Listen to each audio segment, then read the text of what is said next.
Welcome to JTOL, Just Thinking Out Loud, where everyday discussion for everyday people are spoken out loud. Now here's your host, Sonia Green.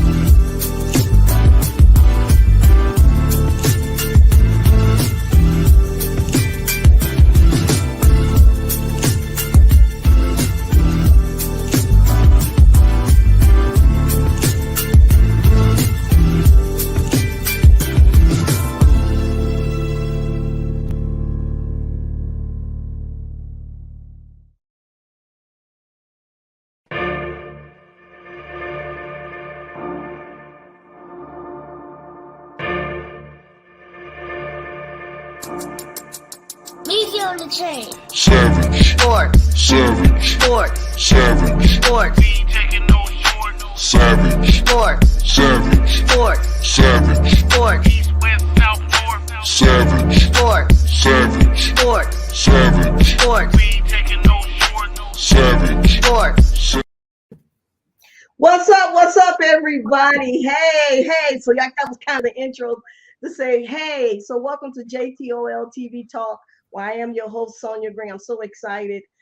Today I got my brother on here, and we're going to talk about his show that we are producing. It's just a little bit. I just wanted to tease him with that to see, did he like it? And we got a whole lot more. I did that in about one day, so I really want to perfect it a little bit more. That was hot. That was nice. Again, just because. And I want to say welcome to you all. Again, my name is Sonia Green, and I am the host of JTOL TV Talk, where I have a special guest, my brother, Rodney Savage of Savage Sports Talk. I'm really excited because we're going to talk all things basketball. Yes. Well, we're going to talk some things, all things basketball, because he don't know nothing about women's basketball, and we ain't feeling that. Hey, can you all do me a favor and please just share and share again. Listen, I know a lot of you all tell me we watch it all the time and we watch it, but I want you all to hit like. So hit the like button so we can get some numbers in here. I get a lot of people that tell me they watch it, but I need y'all to hit the like button so we can get some of these numbers, right? So listen, again, we're so excited. I just want y'all to welcome my special guest, Rodney Savage of the new Savage Sports Talk. We are hyped about this thing right here. And what he's gonna do, he's gonna talk about basketball.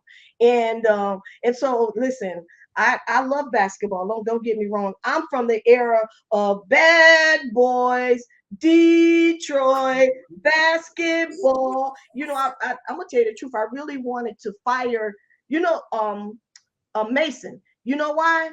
Because Mason does not do Detroit basketball, and I don't like to go to the arena because you may say, well, that was Chauncey and them era. No, it's a Detroit basketball sound, and I wish we would get that back. And what he's trying to do, I ain't feeling it. It's no unity in the stadium. So you start winning, they might start saying Detroit basketball again.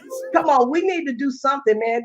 I used to be a season ticket holder, and they ask you, what do you think about this? What do you want to do? I said, fire Mason. Fire Mason. Because he's not hollering Detroit basketball. He ain't hyping it up. He just there collecting a check, and I ain't feeling him on that tip. So anyway, we're going to talk about some things basketball, and then we're going to talk about Savage Sports Talk later on after we get through, and after at the end of the show, so we can make sure that you guys so you can catch him. Now he's not, listen, we're gonna break him out soon. I just want to give y'all a taste of what we're going to do. So can you so just tell us why makes you an expert on basketball. And I ain't gonna say expert, but a point of contact, someone who knows a little something more than the average person out here. First of all, I just want to say this. Listen, I like Kobe, and I rest in peace to Kobe, but me and him used to go back and forth on Kobe because he loved him some Kobe Bryant. I just wasn't feeling Kobe, but someone explained to me, I don't know if that was you or someone explained to me that when Kobe's in the zone, was that you? We talked about it. Someone explained to me that when Kobe Bryant was playing, that he was in such a zone that all he saw and thought about was basketball. Anything outside of that, he was not focused on. And I'm like, yeah, but dude, at the end of the game, you should have waved to your fans, because the not Joe Louis, what would we play out there when they were at Auburn Hills, which is the last time I saw him. The Auburn Hills Stadium, which was the Detroit Pistons Stadium, looked like an extension of the Lakers. Right. It was that many jerseys there. So anyway, so I'm gonna let you talk, brother, and just tell us what makes you a POC. Well, number one, Kobe had laser focus, number one.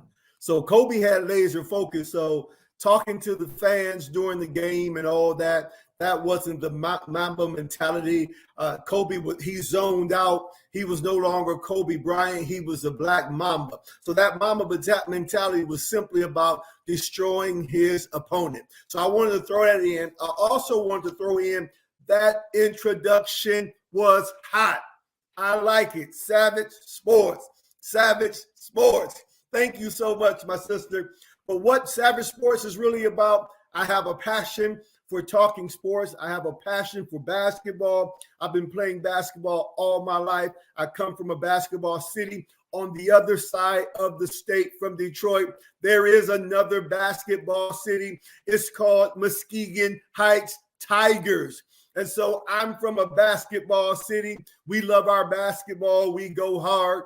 And so I grew up loving basketball. I grew up loving Magic Johnson because he was a Laker. Just so you know, I didn't like Magic at Michigan State because I'm a gold blue guy all the way. But as soon as he hit out there in the purple and gold out in LA, Showtime, I became a Magic Johnson fan. He was my number one guy until he retired and the Black Mamba joined LA along with Shaquille O'Neal. And I've never seen a guy with that focus, and he wanted to really kill you. So from Magic, Kobe Bryant became my number one guy all the way up until he retired. And then you know it. Yes, the babyface assassin, Stephen Curry, became my number one guy. So I'm just a guy, Rodney L. Savage, from the west side of the state, Muskegon Heights, Michigan. I grew up loving sports. I talk sports. I coach sports.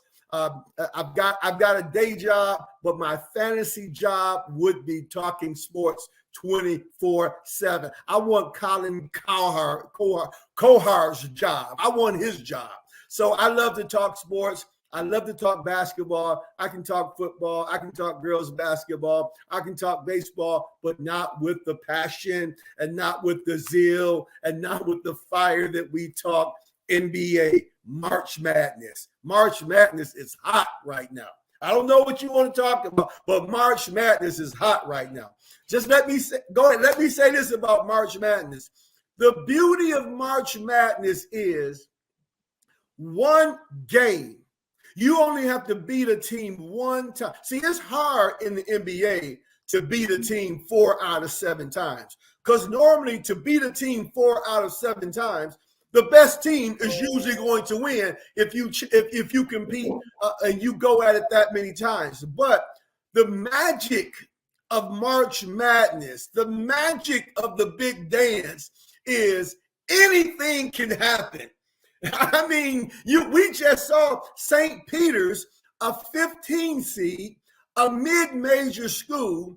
They don't play the big teams. They don't play the major teams all season long, but all they had to do is beat one game. This is where you see David slay Goliath. This is why I love it, because what happens is just 5 men on the court. No matter, it's not about what's on the front of your jersey. No matter if it's North Carolina, if it's the big dogs, if it's Kansas, if it's Michigan, it doesn't matter. It can be St. Peter's. It can be one of these small schools. And usually the smaller schools have an advantage because they keep their players 2, 3, 4 years. They don't have all these one and done players. So oftentimes when you're a number one seed, major universities, you've got all these one and done players, which means they don't have real chemistry. They just started this year versus 19, 20, 21, and sometimes 22-year-old men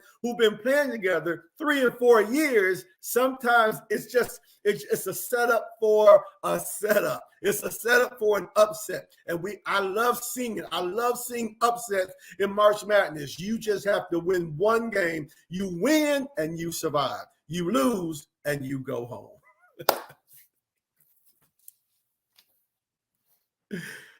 I'm excited. I can't hear you. Your volume is muted. Come on, talk to me, sis. Talk to me. I got see you moving, but I can't hear you.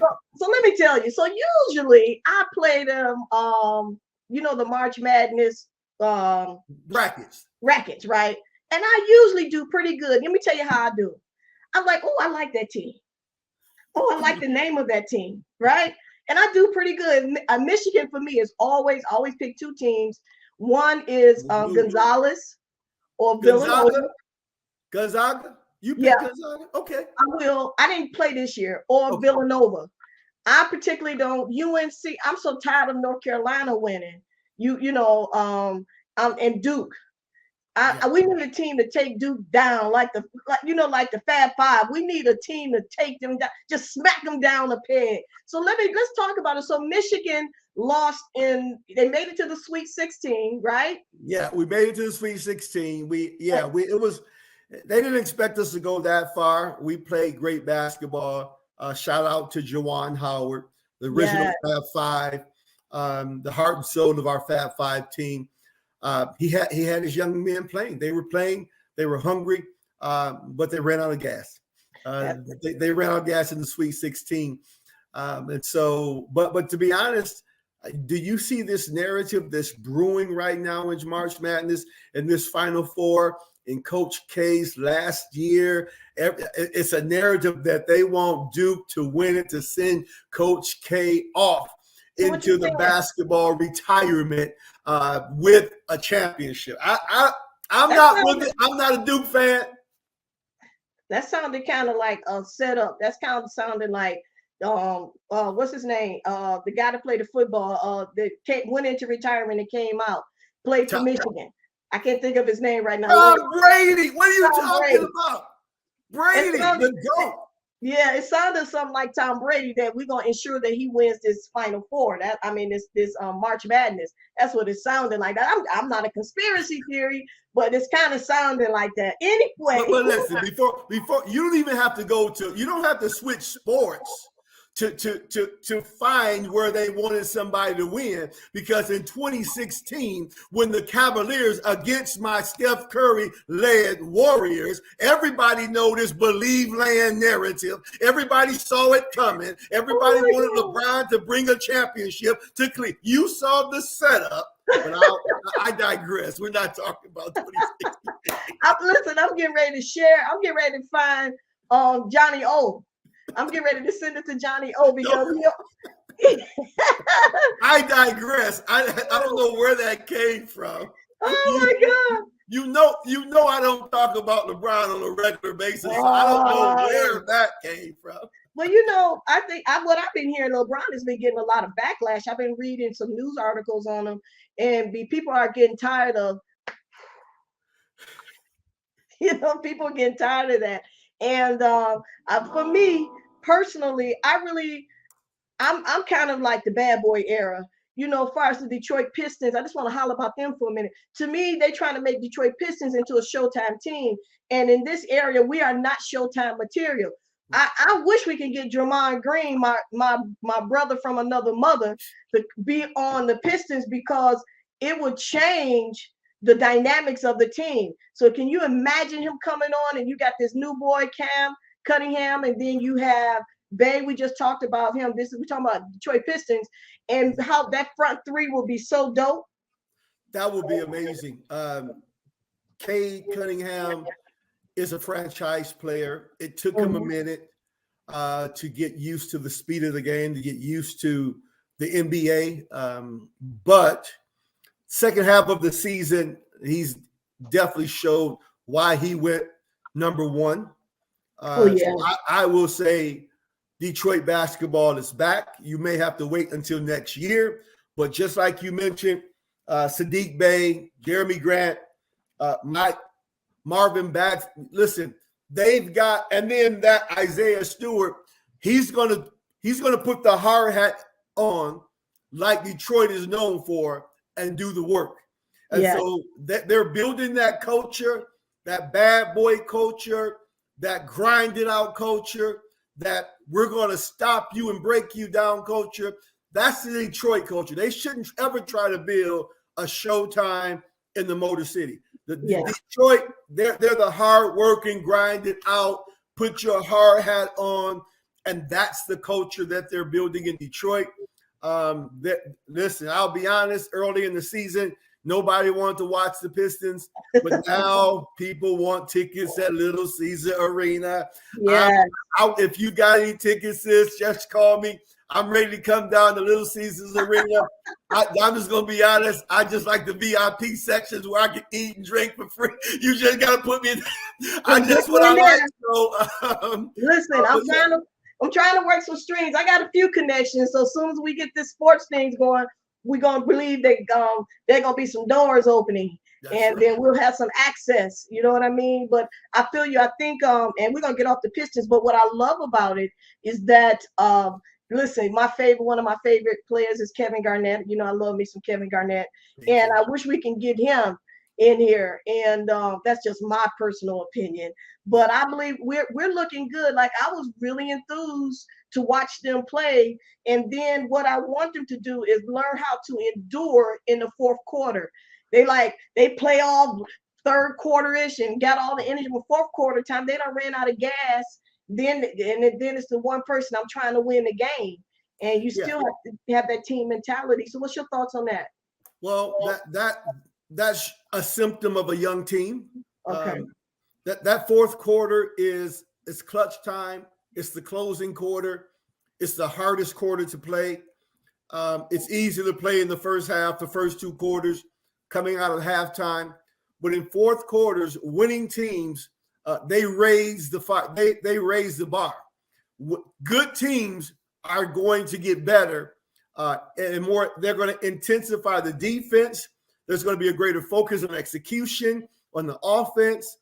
And young teams, especially young teams, immature teams, teams that haven't learned how to win. But think about it. All these guys know how to ball. They've been the best in high school. They've been the best in college. They haven't forgotten how to ball, but they haven't learned how to win on the highest stage yet. The NBA is the highest stage. This is why people like Magic and Bird and LeBron. This is why Steph Curry, because that fourth quarter, that's the closing quarter. That's where you win games. You don't win games in the first quarter. You don't win games in the second quarter. You don't win games in the third quarter. One of the greatest to do this, that 96 Bulls team, man, Michael Jordan and that 96 Bulls team would be trailing going into halftime. And then the third quarter, they would kind of wrench it up a little bit, that third quarter. And then by the fourth quarter, they would literally shut teams down because they had another level to go to. They didn't really care what was going on in the first two quarters. But that third quarter, they got ready. And that fourth quarter, they shut people out. Wow. You have to learn how to win. You have to learn how to close them out. Unless you're like the 2016 Golden State Warriors, who won one more game than the 1996 Bulls. The 1996 Bulls won 71, won 72, and then the 2016 Warriors won 73. But the deal was in the 2016 Warriors, the difference were from the 1996 Bulls, and a lot of folks don't know this, is that Michael Jordan those guys who smoked cigars before the games, so they just hung out, didn't really focus too much in the first half and closed you out in the second half. The Warriors were different. The Warriors had you blew out by halftime.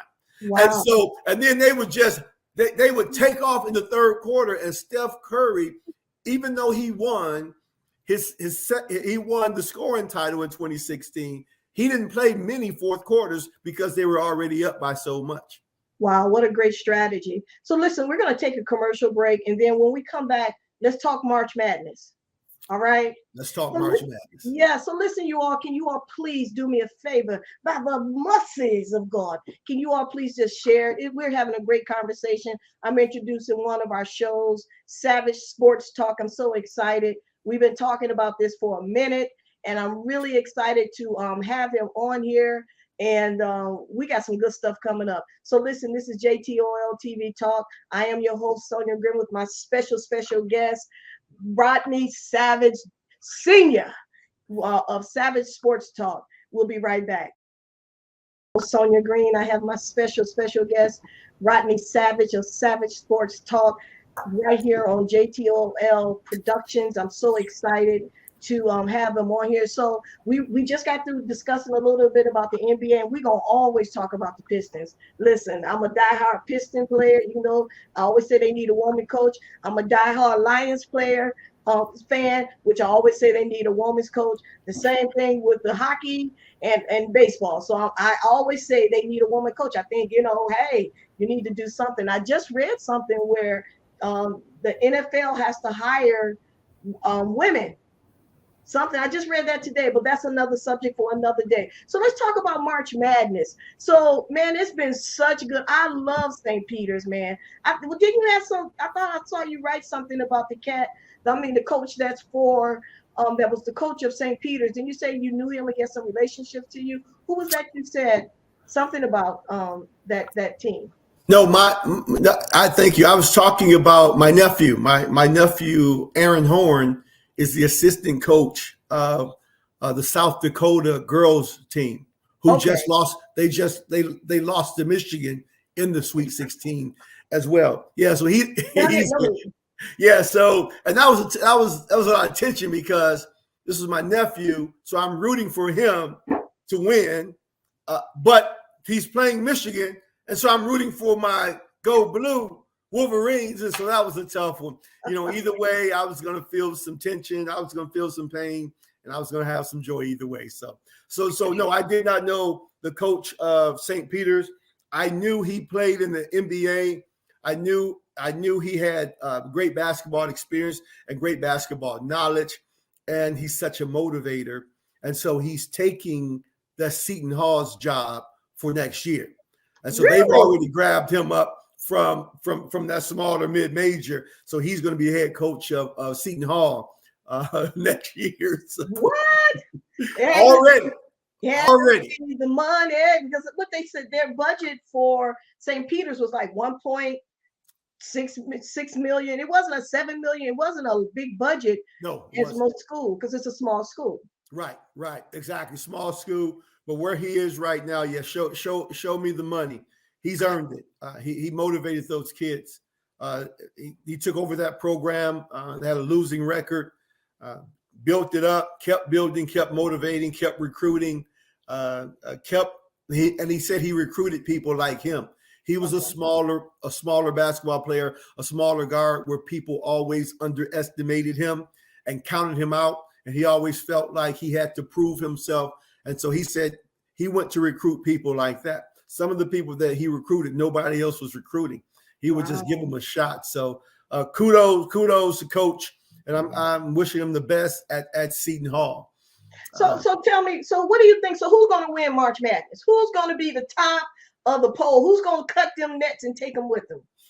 One shining moment. You know what? If I knew the answer to that question, I would quit my job, and I like my job. But if I knew the answer to that question, we just don't know. And that's the beauty of March Madness. That's the beauty of the big dance, is that it's so unpredictable.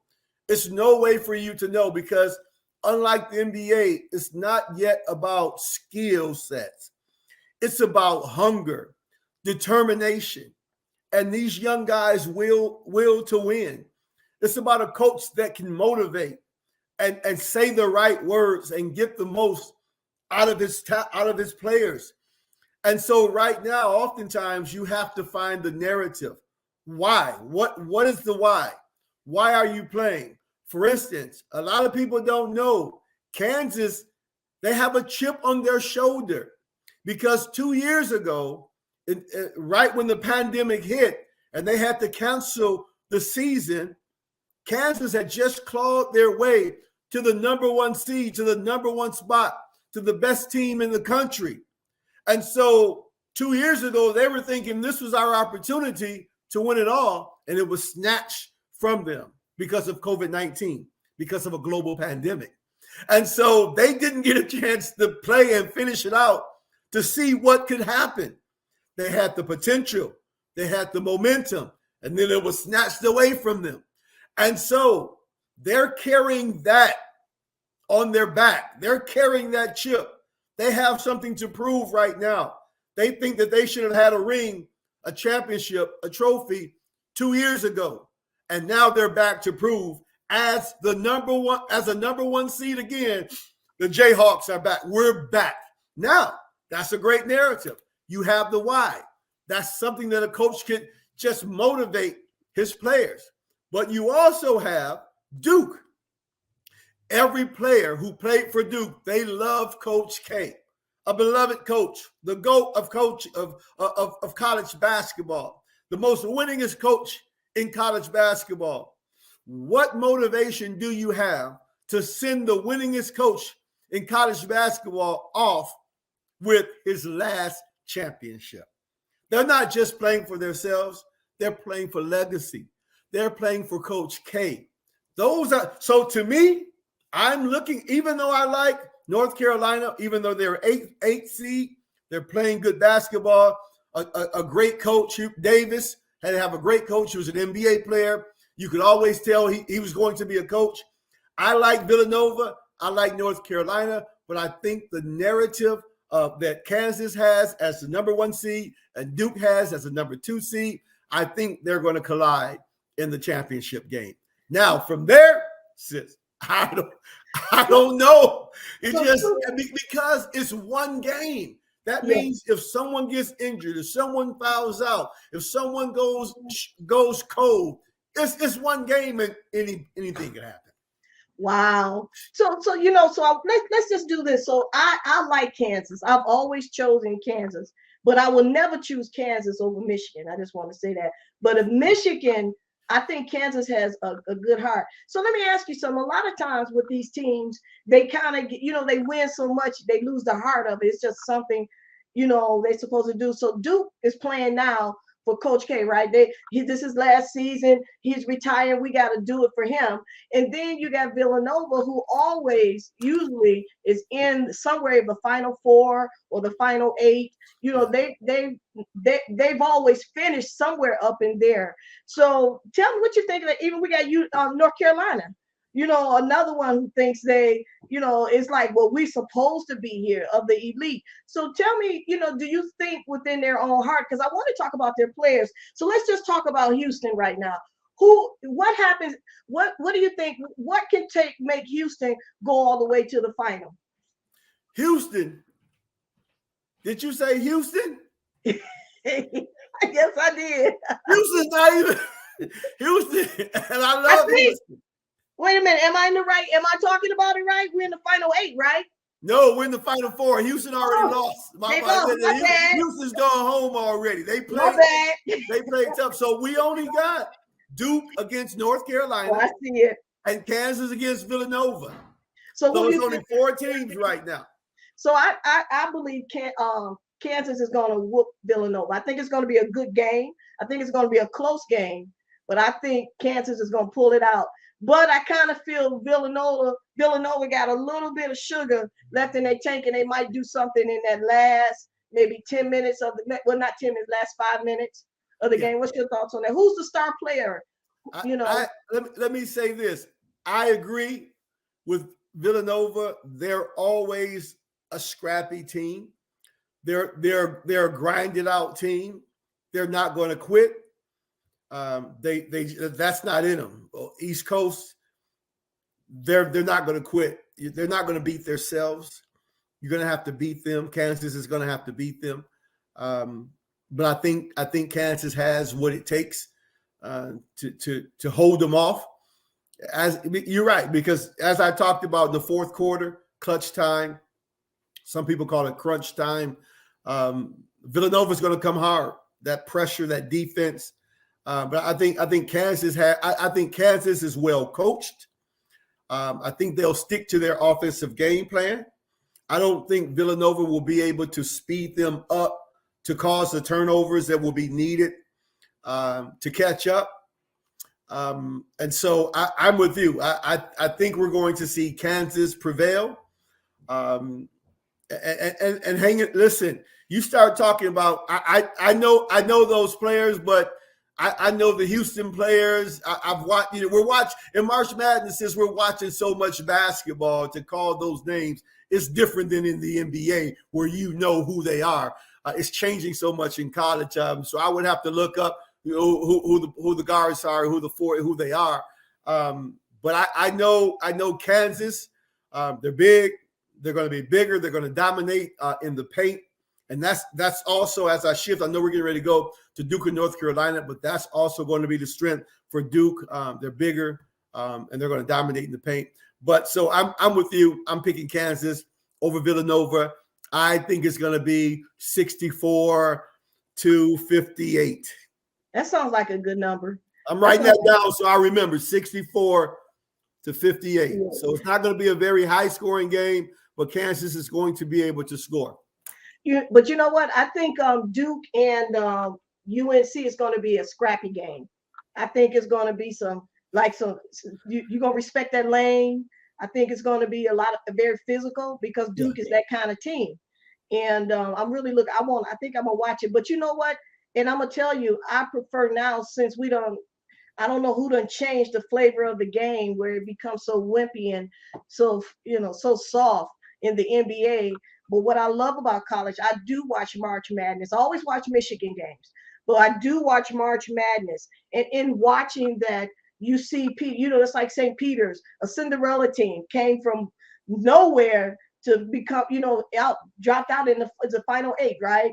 And so it's about a heart thing. It's not about the money. It's a heart thing. And I love what I'm seeing in that. So tell us, what does that UNC, University of North Carolina, and Duke game, what's that going to look like?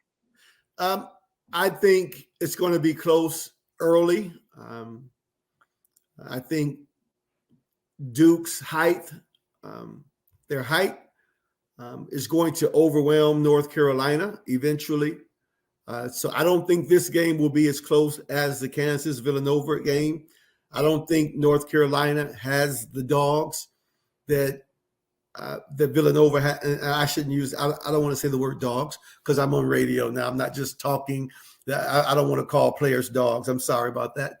I don't think North Carolina has the type of players that are going to grind it out like Villanova has. I think that height and the points in the paint is going to cause North Carolina problems. North Carolina being an 8 seed, they're going to fall back into some of the things that cost them games in the regular season.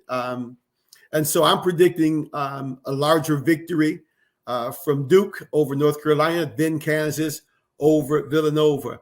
Probably looking more at a 72-59.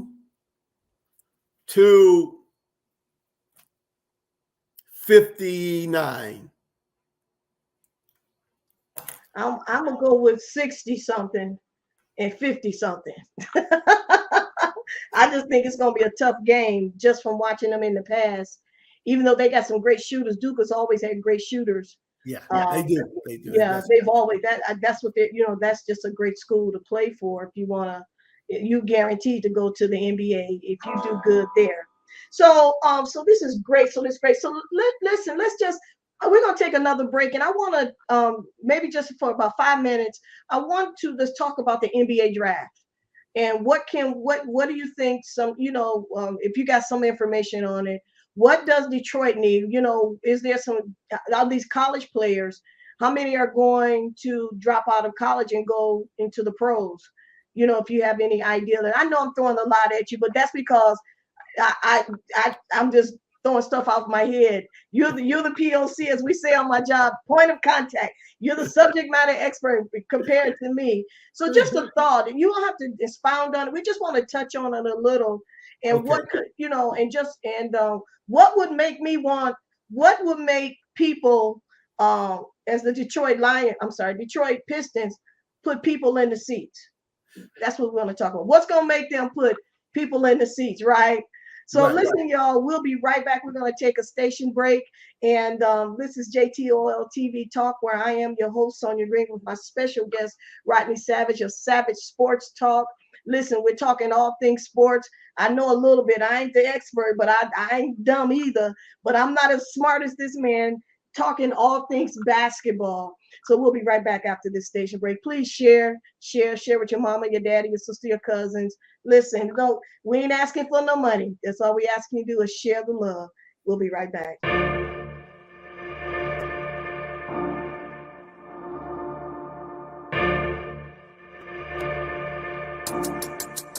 Easy on the chain. Savage. Sports. Savage. Sports. Savage. Sports. We ain't taking no short. Savage. Sports. Savage. Sports. Savage. Sports. East, west, south, north. Savage. Sports. Savage. Sports. Savage. Sports. We ain't taking no short. Savage. Sports. Hey, welcome back. I know I like to show those commercials because I like to support our community. That's Tamashian. Tamashian, my phone is ringing. Wow. I took his filmmaking course, and it has really, really helped me tremendously. Listen, if you're a filmmaker, director, producer, go take that course, and I can just go on. But anyway, we don't want to belabor the time. I love that commercial, Savage Sports, man. It looks so dope. You like that suit? That suit you had on was fly. I love the suit with that tie, look like fire. Yeah, I love it. I had that suit on Sunday. I need some pictures. I need you to take a picture of that so I can put you in full body. But so here's the thing. So we know that the draft is coming up. We know Detroit is. I think they're going to get a chance to get first or second round, a third round draft choice, of fourth. I think somewhere around there. And we're going to have an opportunity to get some good players. Tell us some of the players that are out there that are real good that perhaps maybe Detroit should get. I can't help but talk about the Detroit Pistons because that's my team. What you think on the draft? What's your thought? Well, my thoughts, I think with Cade Cunningham, you don't want to go after one of the top scorers. You're trying to fill out your roster. Cade is the guy. He's the franchise player. So you're going to look to build around him. They've got a nice squad around him already. Detroit should be probably picking third. That's what they're predicting right now. So they'll miss out on Chet Holmgren. Chet is a Gonzaga, a 7-footer from Gonzaga, can score, can shoot the three, has handles at 7 foot. So he's probably going to go first to the Orlando Magic. And then you have Jabari Smith from Auburn, who's probably going to go down with the Rockets down in Houston. They have the number 2 pick. So that's probably going to leave the Pistons with Banchero. I don't really know how to pronounce his first name, but he's one of the bigs from Duke. He's averaging 17 points a game right now, 8 rebounds. He's shooting the three at 32%. He's not as sexy as Holmgren or Jabari, but he's a safer pick. He has a very mature game. 6'10", can score the ball, can rebound. I think that would be a great addition to what Cade and Jamari and Sadiq, what they're doing in Detroit. I think that'll be a great piece to add as they're building this young team. And getting ready to make some noise in the NBA. So they're picking third. That's who I see.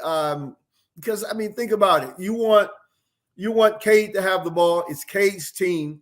And so and at Duke, he's used to playing, understanding that he may not be the number one guy. He's a freshman now. And so I think the Pistons will solidify that pick, and that'll be a good move for him right there. So tell me, so what do you think? What's going on with the Warriors? It seemed like they used to being number one. And what about these Lakers, man? I think they might be getting rid of LB. Yeah, let's do this. Let's do the Lakers first. Okay, let's talk about so it. I can end on a good note talking about Curry. my Warriors. When I And say my Warriors. Yeah, but you know why we like Steph Curry? Because he's a man of God. Hey, I like that's an added bonus for believers. But of course, you know the NBA is not just for believers, you know that. So I love Steph. Steph's a great guy. I love his game. He's transformed the NBA with his ability to shoot from distance. Another thing that I love about Steph, he is the most humble superstar that I've ever seen. To bring Kevin Durant in, to let others shine. Steph Curry doesn't need the spotlight. So many other NBA superstars, they demand the ball, they demand things. Steph isn't like that. And so I love Steph Curry. I think the Warriors are injured. They will be just fine. Steph is doing well. I'm hearing some positive news coming out about the rehab on his ankle. As a matter of fact, they're saying he should show up and play a few games before the first round of the playoffs start. So that's great news. The Warriors system is just built in a way around Steph Curry with pace and space to where it really won't work without Steph, not because the other players are not good, but they don't have a Memphis-type team where you can take Ja Morant out and the team still wins at a high clip. That's no knock to Ja Morant, but the Memphis offense is not built around Ja Morant. Ja Morant just plays on the Memphis team. He's the leader of the team. He's the star of the team. But the offense, offensive strategy is not built around Ja Morant. So when you remove Ja, the Memphis Grizzlies can still perform at a high level and win games. Well, once they sent, I just off the top of my mind, I can't think of his name. They sent him packing and gave Steph Curry the team. It'll come. Monte Ellis, thank you. Once Monte Ellis, they decided we're going to go with this young Stephen Curry. They gave Steph Curry the team. Mark Jackson made this change. They built an offense of freedom of movement and pace and space, which was not what they played with Monte Ellis there. That was created for Steph Curry because he had the ability to stretch the floor as a shooter. And so they have this offense that's built around Steph Curry. So when Steph is taken out of the lineup, it's impossible for the Warriors to win at a high clip. And that's what we're seeing right now. It doesn't mean Draymond is not a great player. It doesn't mean Steph Curry, Klay Thompson is not a great player. It doesn't mean that they do not have a great team. But when you remove that main piece, it changes the flow of the offense. To prove my point, they can't beat anybody right now. But insert Steph Curry to this exact same team, and they become one of the best teams in the NBA again. Wow. Not because Steph is so great, but because of how they use Steph and how much attention Steph gets from the defense and how much attention you have to put on him. It opens the game. It opens the floor for everybody else around him. So I'm going to give you some names. So I wanted to ask you about LB and what's going on with the Lakers. They're trash. Okay, no.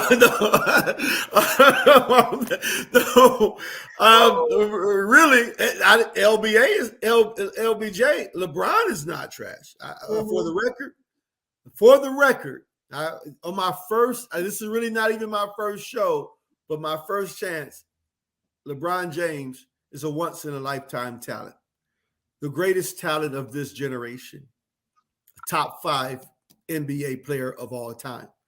That's one thing I'm going to discuss initially on my show because LeBron James is 5th on my all-time list, behind Michael Jordan, Magic Johnson, Kobe Bryant, Larry Bird. With my eyes, those were the best that I've seen with my eyes. Mm. And then LeBron would be the 5th player. I didn't see Wilt play. I didn't see Bill play. I saw the end of Kareem's career in the late 70s and the early 80s. That really wasn't the best Kareem. The best Kareem was 70, 71, 72, 73, 74, 75, 76, 77. But for me to put LeBron with Magic, with Kobe, with MJ, with Bird, he's in my top 5. Somebody said you better watch your mouth about them Lakers. Yeah, them Lakers trash, man. The Lakers trash.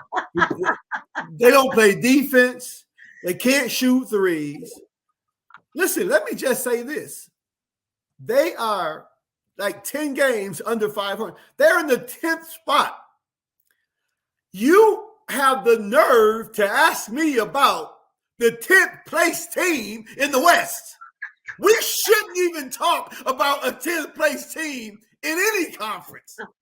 You don't want to talk about the 10th place team in the East because they're trash. Oh my God. So let's talk. Let's get some names. Kyrie Irving.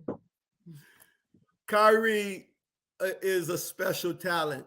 He's on the court. On the court, Kyrie is one of the best. And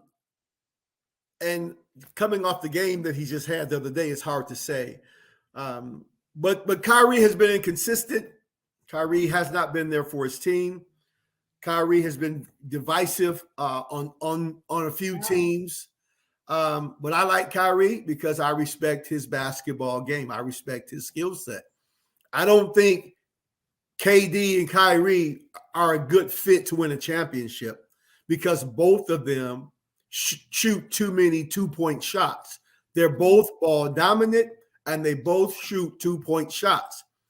Other teams that shoot heavy on threes will beat a Kyrie and a KD-led team because you can hit 5 twos and have 10 points. You hit 5 threes, you've got 15 points. And KD and Kyrie are ball dominant and primarily 2-point scorers. Okay. I think that's going to be their down. They can score very efficiently, but 3 is more than 2. And if I don't have to get as many 2s as you get. If I make more 3s, I'm going to beat you. And that's why when you watch New Jersey, when you watch Brooklyn, I've been watching basketball for a long time. When you watch Brooklyn, they're always in a dogfight. They're always struggling. They're always neck and neck. As good as they are, Kyrie will have 30. KD will have 35.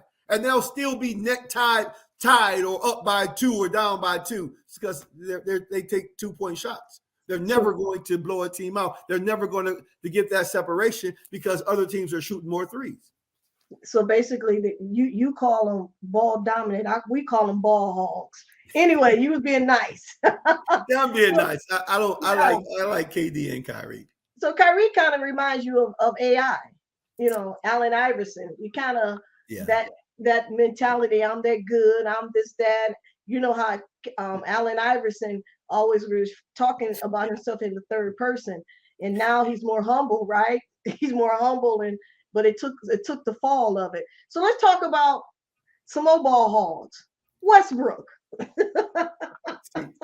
See, the Lakers, they garbage. I thought they were gonna get rid of him. I thought they was gonna trade him off. You can only trade somebody when somebody else wants somebody. Oh, okay.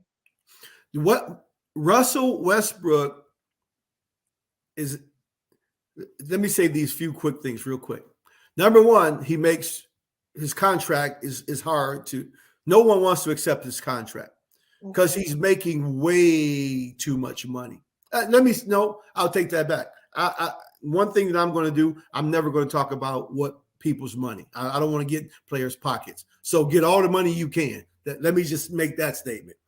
But he makes an absorbent amount of money that teams can't take that contract and still build around that.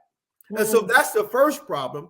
The second problem is his legs are gone. He was very athletic. He was dunking on people, and he was probably the most athletic point guard that we've ever had in the NBA. But his legs are gone right now. He can no longer elevate. He can no longer explode. He can no longer even side to side. So even when it comes to his jump shot, he's not getting the elevation, and he hasn't adjusted it yet.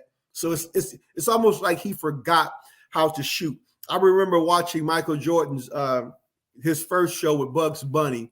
What was that show called? Oh God, what's the name of that movie? Space Jam. Space Jam, yeah. Space Jam. And in Space Jam, the first Space Jam, the Monstars stole their powers. And so their skills were gone. So dribbling the ball, shooting the ball, even catching the ball, those simple skills, those simple activities, these NBA players were no longer able to do. Watching Russell Westbrook makes me think that something happened where the Monstars really stole his basketball skills. It's watching him is like he forgot how to play basketball.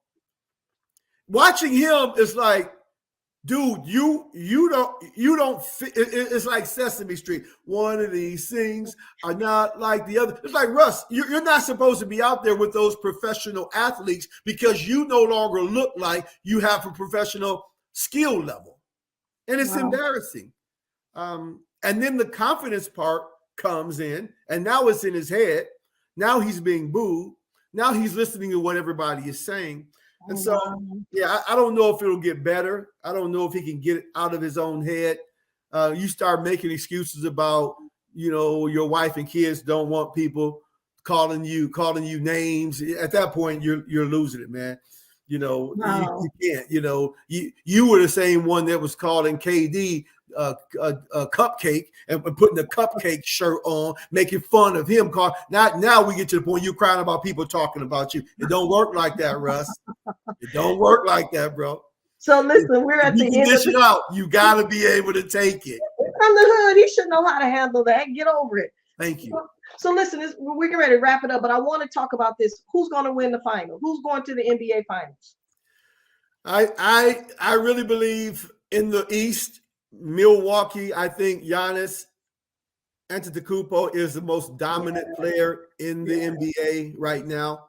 They try to say it's KD. KD is not the best player in the league. I think Giannis is the best player in the league right now. He has a great team around him. I think they're about to go back to back. If the only thing that will stop Milwaukee from winning back-to-back titles is if Steph Curry comes back, Steph Curry. Wow. And if Steph Curry comes back, Steph Curry, we will see the Golden State Warriors against the Milwaukee Bucks in June in the NBA Finals. And if Steph Curry is Steph Curry, the Warriors will win another title. Steph Curry will win his first Finals MVP and his fourth ring. And you heard it here first on Savage Sports Talk. All right. I'm going to hold it down. We got to record it too. So listen. So tell us. So we know that we're producing your show. So tell us something. What you're going to bring to your show? I'm bringing excitement. I'm bringing inspiration. I'm bringing humor. I'm bringing substance. You're going to hear it. You're going to hear what I feel, what I'm thinking. Going to be transparent, and we're going to have some fun. We're going to talk to NBA. We'll do some March Madness, and that's what you're going to get. You're going to get authentic, raw sports news. Savage news. Savage sports talk. So listen, you all. I'd like to thank my guests and Rodney Savage of Savage Sports Talk for stopping by and sharing his wealth of knowledge on basketball. I'm telling you, now it's got me thinking about some things, and I don't want to go into paint that hard, so I ain't gonna get that much information about him. I just need to know the surface. I just need to know you need to stop the man from getting the ball. make him respect the lane. That's what the bad boy era taught me. Respect the lane. Right. Get your three together. Get your outside shooting together, and don't hog the ball. And look, get your stamina together for the fourth quarter. That's right. Get your stamina together for the fourth so you can close the game strong. Close it out. So listen, I just want to thank you for coming on. I'm gonna play your intro again. Yeah. This is just something I did for you, just right quick, just to put something in your spirit and get something excited. And listen, guys, and again, I want to thank Rodney Savage, Senior of Savage Sports Talk. Listen, be looking out for his show. He'll be coming on. We're getting all the formalities together. What days he's going to come on. He's probably going to talk an hour, because you can't do a half an hour talking about this stuff here. Listen, he's going to have some special guests on there. He's going to be in, then, and then we're going to have him being able to take some calls so y'all can rap with him and have a discussion, because y'all know y'all men, y'all think y'all POCs too. So anyway, we hope we get some ladies on there to shut it down. They're like, we know something about this. Come on. So listen, so brother, we thank you so much, and I'm so proud to have you part of our lineup. So hey, tell the people how they can contact you. For right now, we haven't set everything up for his personal page, but however, just want to tell, if you need to reach out to him, you can reach him on Rodney Savage Senior page. Now that's his personal page. No, he ain't gonna be talking about too much sports on there. So, but don't come on there with no foolishness, no stupidity. Yeah, no, they can wait till get me on Savage Sports Talk, because we're gonna get this page together. So anyway, thank you. It was a pleasure. Thank you for having me. I had a great time, and thank you for all those that listened, that made comments, and hopefully I can answer them. Hopefully we can get you to call in and follow the show.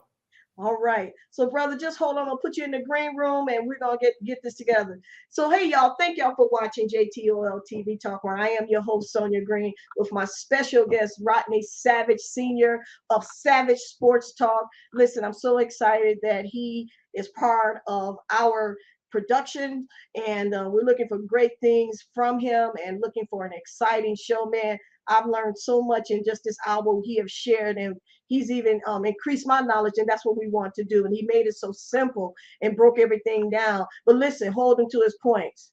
Y'all get with him. Y'all heard what he said. You heard him. Make sure you get back with him and say, hey, they didn't win by 76 to 52. They won by 82 to 91, or whatever the case may be. I don't think they're going to get that high. They're still a college team. So God bless you. Thank you. Listen, thank you for watching JTOL TV Talk, where we always say boots on the ground is better than suits in the seats. And here's why. Because the boots on the ground have the heart and the soul of America. They have the heartbeat of this country. And again, thank you for watching. I'm going to play Savage Sports promo one more time, and then we're going to do the outro. And God bless you all. You have a wonderful, wonderful day. See you next Tuesday. We got some good stuff coming up. God bless.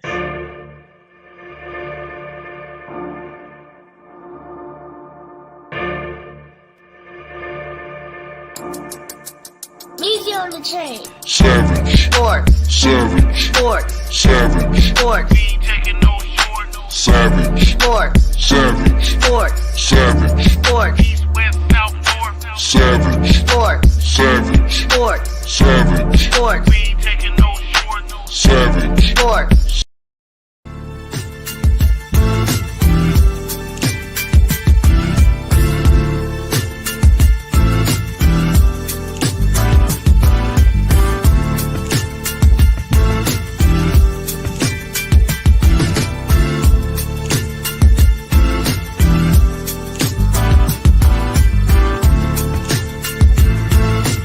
Join us here next time on JTOL, Just Thinking Out Loud, where we ask and answer questions no one is willing to ask.